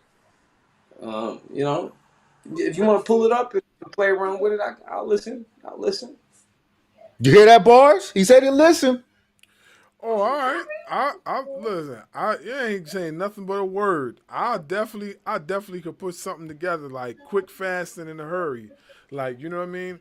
And he's only saying that because he knows how much involved I am in music or whatever. And I always told him that one of my things that I would enjoy doing is like, you know, rapping over a professional wrestler's theme music and seeing how it would sound. Like I actually have one track, but I just ain't put it out yet, where I rapped over Roman Reigns' old theme. The first one that he did, not the one he got remixed now, but I did the other one. And I also, even though I know you mentioned his name, I also got something where I'm rapping over Darrius Carter's theme too. You know what I'm saying? And it sounds pretty dope. I ain't going, you know what I'm saying? I ain't going to but I'm pretty nice with it. I'm pretty confident. I don't associate myself with that individual, so we can be fine. You talking about me stirring the pot? Nah, but you know, yeah, music's been my thing. You know, since I was like 3. You know, like, Beautiful.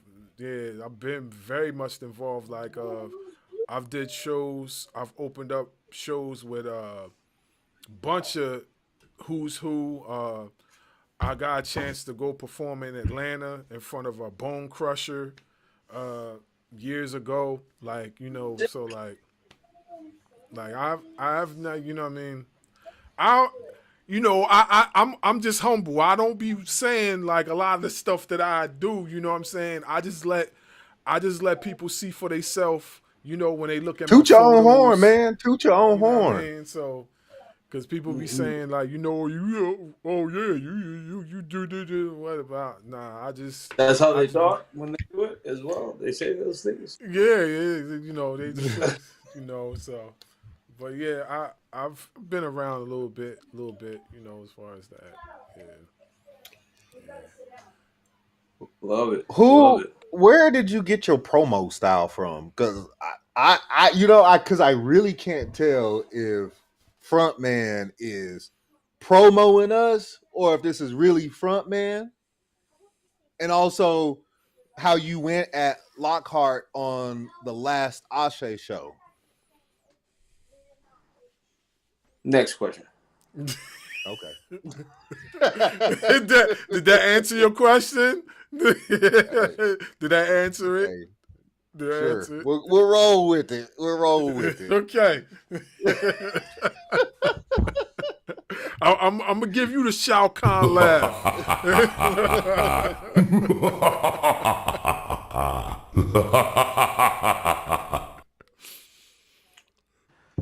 Do you have a pre-match ritual or superstition? I like a penny in my boot. Really?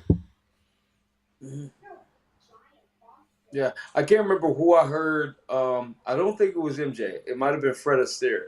Somebody, they danced with a penny in their shoe. Yeah, I can't even see. That's how innocuous it is. I heard it and I liked it and I just took it. What is an entrance song that I know you say yours is pretty fire, but if you didn't have the one that you have now, what song would you pick to be your entrance? I'd probably go with Pony by Genuine.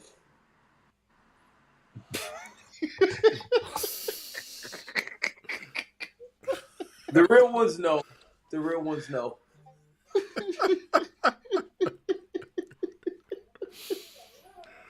Oh man. Party Up by DMX. Oh man. Favorite city or venue to wrestle in? First Ave, man. First Ave. That's magic. That's magic. So I want to see, have you had any conversations with anybody from AEW or WWE about coming in and trying out or coming in and work? Because I think AEW pretty much uses Ring of Honor, kind of like WWE uses NXT. So have you had any conversations with them about working a match just to see how it goes? Hey, listen, man. I've wrestled probably a dozen matches for AEW. I have a really good relationship with Tony Khan. I have a really good open door relationship with WWF. Come in and work for them a couple of times. Never really anything of substance or significance as far as the matches go. But I think my biggest thing is I want to prove that I'm worth being a deliberate acquisition rather than a part of a crop of guys that tried out, or somebody that you want to stick on AEW Dark and just hope for the best. Like I'm steadfast in using my time as an independent artist to run around the world, make a lot of noise, and prove that I'm worth the investment to show everybody that I'm everything I say that I am. I can see something happening within the next 12 months, but we'll see. Who would you rather work for? Is there one that's above the other? Businessman, Dub, you don't do that. I'm just asking. You one or the other, brother. You gotta listen. I'm put you on game, man. I'm just asking. That's all I was doing. Because I personally would like to see you. How about this, Dub? So before you met your beautiful, incredibly brilliant wife, if you were at the bar and there's two beautiful, talented females standing right there, and they both licking their lips and they both want a vodka soda, are you gonna pick one over the other, or are you gonna just go in the red, buying them both drinks and see what happens? Yes. Boom.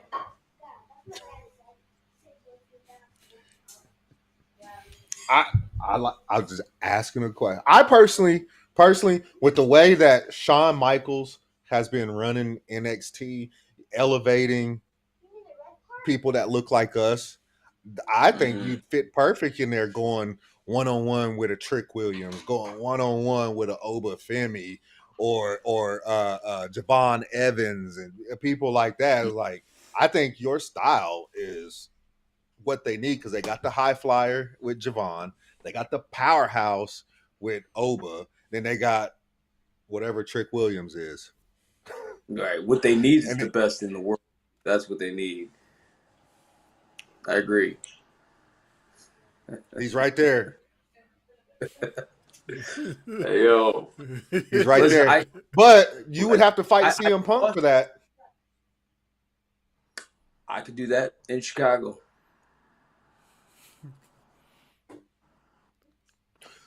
Throw it out there to him. Well, if he's smart, he's watching right now.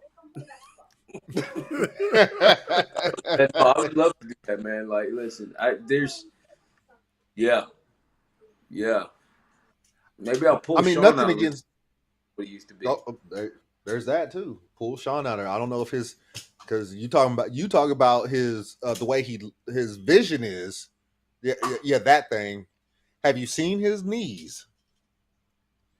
His legs are like that. Sean got new ones. He is Iron Man. And if there's anybody that can come out at 60 plus years old and still crap on everybody, it's that guy. Would you pull the Undertaker out of retirement too? Oh, can his knees handle it? You know? Probably not. Nor hip. He just got a new hip. That'd be crazy. We keep talking. I ain't gonna have no job opportunities. No. So I'll leave it alone. You notice I'm just sitting here. I'm just sitting here being quiet. I ain't said nothing. I ain't say Nathan.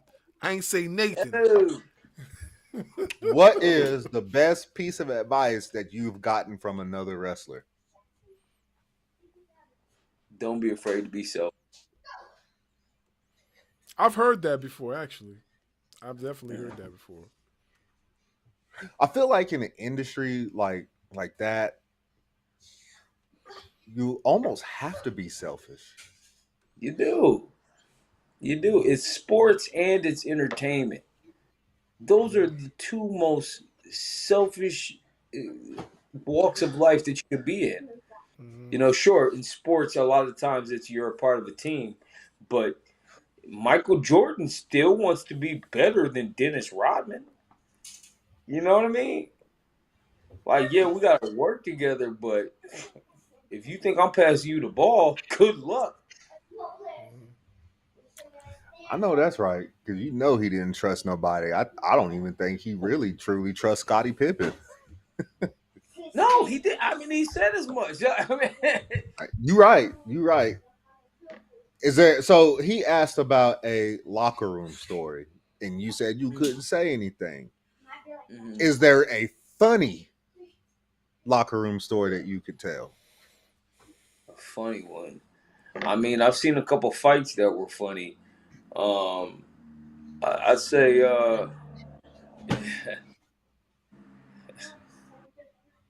Let's see here.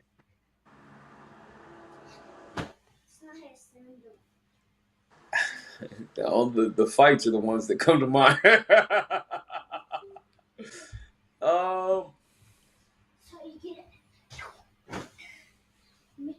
You know, nothing off the top of my head. Nothing off the top of my head at the moment. Yeah, no. What I got? We'll wait a couple years so I can, stack up some more names to drop, and I'll go on some stories. I'll say there was one about. I don't know if I should say. That's why I said funny. Funny. If anybody knows, I won't say who it was because I don't know. I want to protect the bag, but he's often talked about as being the new greatest of all time, above the HBK guy. Is he has a fascination with talking about flaccid penises, particularly flaccid penises when it gets quiet. If you watch the dirt sheets, you know what I'm talking about. I'm gonna have to figure it out. No, hey, Doug, do not Google flaccid penises. Don't do that. No. No. Let that one just exist in the ether as the question as it is. We don't need to Google that. No, I am not. Not like that though. Like, put what wrestler likes to talk about it. Chat GPT is crazy. Google man. search will answer that one. Chat GPT is also crazy. Chat GPT is crazy. They might have the answer. See? I got a few more questions. Favorite cheat meal after a show? Pizza. What kind of pizza? I like Supreme Pizza. I like going to Broadway. Pizza Luce up here is really good as well. I don't know if y'all got that down there. But yeah. I'm in Oklahoma, man. What's that? I'm in Oklahoma. We ain't got nothing here. Well, y'all need to culture yourself with some pizza, sir. I mean, we got Papa John's. No. Stop. All right. Just to let you know, Light Skin just popped in, so I felt it's only right, we let him take the last few questions for Frontman before Frontman be out. So Light Skin just stepped in. Brother. Yeah. How you doing, man? Yeah. Good. How you doing? I just got off of work and I was like, it felt like I hit every light on the way home. To be honest, Oh, quit your job. I should come work for y'all. To be honest, I mean, if you're looking for somebody to do commentary, you let me know. All right, I'll run it up the flagpole. He'll go talk to his favorite person, Mr. Lockhart. Oh, really? What? This guy. Hey, yo, Doug's been stirring the pot the whole entire time, bro. He been stirring the pot. You know what? That's actually what I wanted to ask about ASE, because since you brought it up. When it comes to ASE Wrestling, do you guys see yourself basically traveling? I did hear, Lockhart saying if you have a venue, we'll run it when he was on a friend of ours podcast. But do you guys see yourself basically traveling across the country and doing shows anywhere else? I gotta be honest with you. I'm just talent, brother. I try to stay away from office talks just because I kind of like to keep my mind free of all the stresses of booking towns and whatnot. But I will say objectively, I would love to see ASE, travel around. I would love to see them in Chicago or up to Jersey or Ohio, Oklahoma. Those would be some awesome places. Minnesota would be great if they came up around, like, I don't know, if I just pull it out of thin air, SummerSlam weekend. That'd be awesome to see. But as far as will it happen, that's all up to that bald guy down there in Carolina to come up with. Yeah. Other than that, I don't know if you guys have basically talked about the whole WrestlePalooza type stuff, because I know you've done some work for First Wrestling and all that. Do you have any words about how that situation was handled? And if you can talk about it, please do so. If not, I'm not going to twist your arm or anything. No arm ringers coming from me. No, yeah. So I'll say I'll say this. I think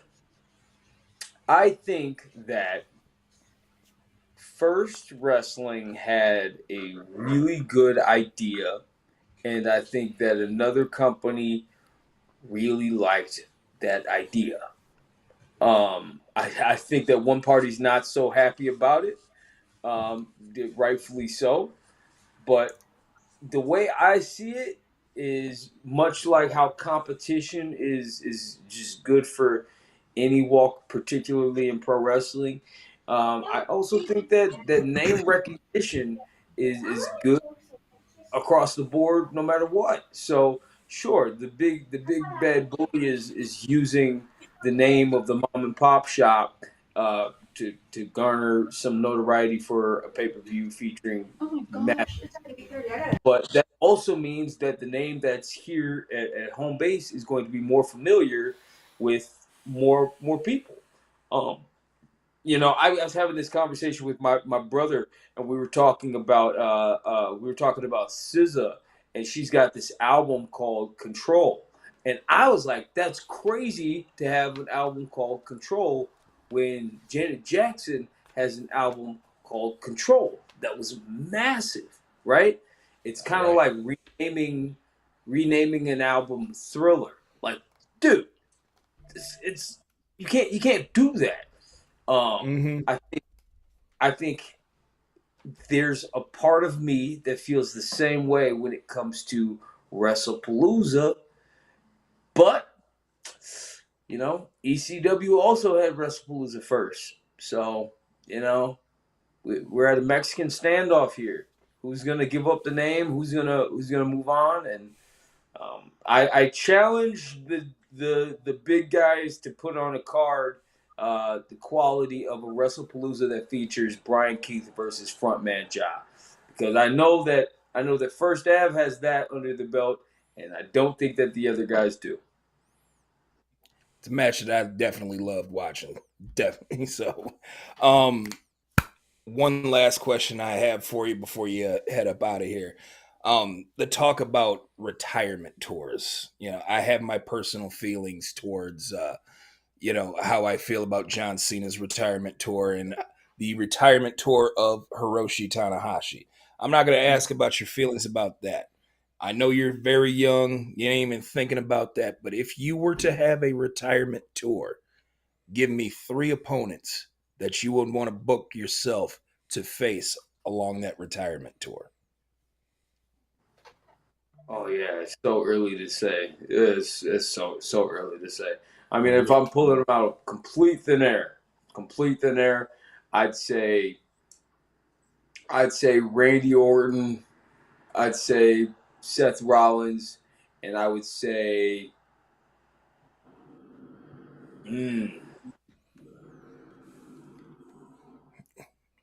JDX. Nice. I actually like that last one. I actually do like that last one. That's good. Brothers, I am sorry for being late. Like I said, work had me tied up. So Nah, it's quite fine. We knew how much it meant for you to be able to speak to Jah C, especially you guys being from the same area. So we let him know that you was gonna be popping in sooner or later. So yeah. Oh yeah. Yeah.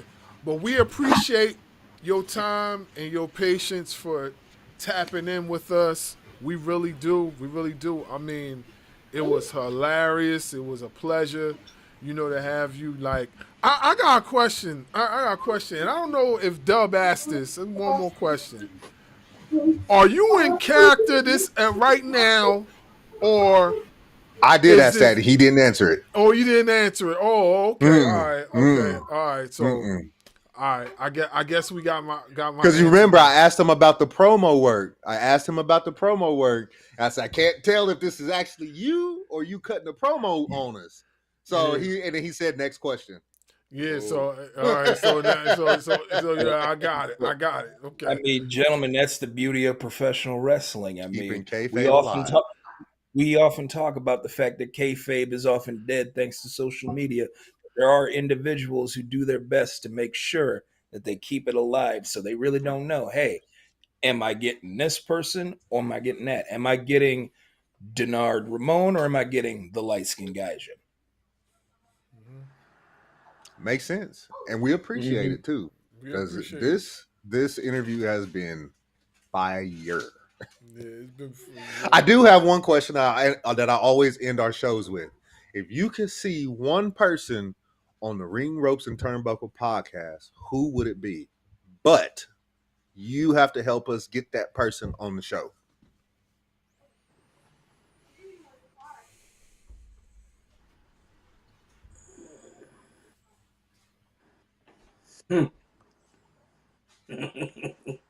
Oh, he's laughing. Oh, no. Oh, no. Oh, man. Montel Vontavious Porter. You could help us pull that? What? I didn't say that. Oh. You said I would have to, but I would also want to. And if I could mention anything to anybody to hear, for y'all to talk to that individual, so that you, someone that's educated and tenured in this craft, that's the guy that I would do the maneuvering to put on the platform to help highlight turnbuckles and ring ropes. I actually interacted with him a few times on Instagram. So, Bro, you ain't say that. yeah. You ain't tell me that. Bro, I'm a Hurt Syndicate fan. You knew that already, bro. Like You didn't tell me that you've interacted with MVP. Well, all right, yeah, I probably didn't. My bad. But it wasn't He was nothing. singing "He Hurt You."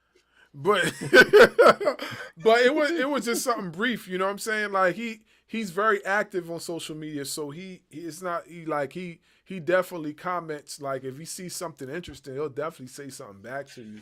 So. But that would be crazy. That would be crazy. We need Frontman in the Hurt Syndicate. Oh yeah, that part.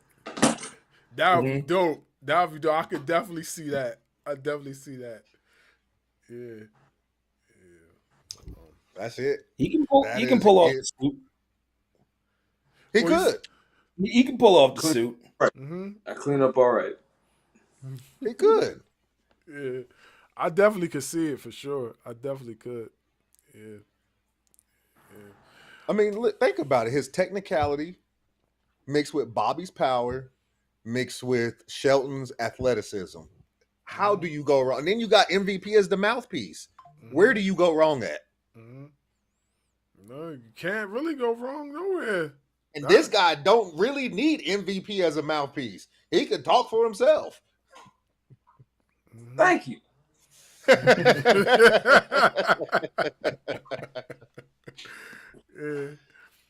Yeah, well, we know you got a busy schedule and whatever, but we appreciate the time and the effort that you took out of today just to, graze your presence on the show. We definitely appreciate it. We definitely are big fans, and we appreciate you, for being a representation of what we love about professional wrestling. We definitely going to be having our eyes glued to ASE and continue to be glued to ASE for anything that you guys have coming up. Hey, Mr. Lockhart, make sure we get Frontman that title. This is the only thing he's good for. The only thing that man is worth is booking me in a championship opportunity. Thank you very much, Doug. You are great. Lockhart needs to do his job. Oh, snap. Yeah. Well, do you have any thing that you want to plug in before you go? Yeah, you know what? Check me out on social media. I'm everywhere, mainly Instagram. I'm on X, TikTok, at Frontman Jah, on all platforms, at Frontman for now. Please subscribe to my YouTube channel. That's Frontman Jah. the Frontman Jah C on YouTube. Check out my short films, Envy is a Bitch, pardon me, and Idolescence. We got more to come. And you know what? Hey, head on over to ProWrestlingTees.com/Frontman Jah ROX. Pick up some Frontman Jah merchandise. Thank y'all. I got you. I got you. I got you. I got Ugly Gang shirt. I'm getting the Frontman shirt next. Sweet. And you know what? Frontman Jah's stuff is not ugly, gang. It is not. It is not. Denard knows. That's my dude. As soon as we done here, I'm getting right up on there. I got you.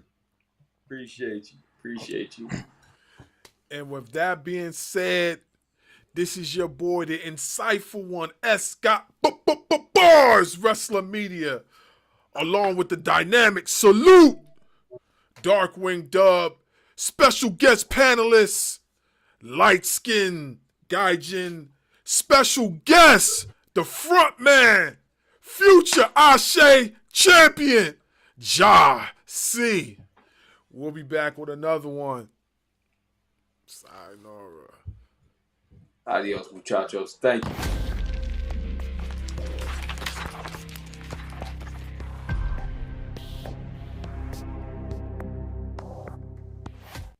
Following podcast scheduled for one fall. Introducing first, they are the Internet Podcast.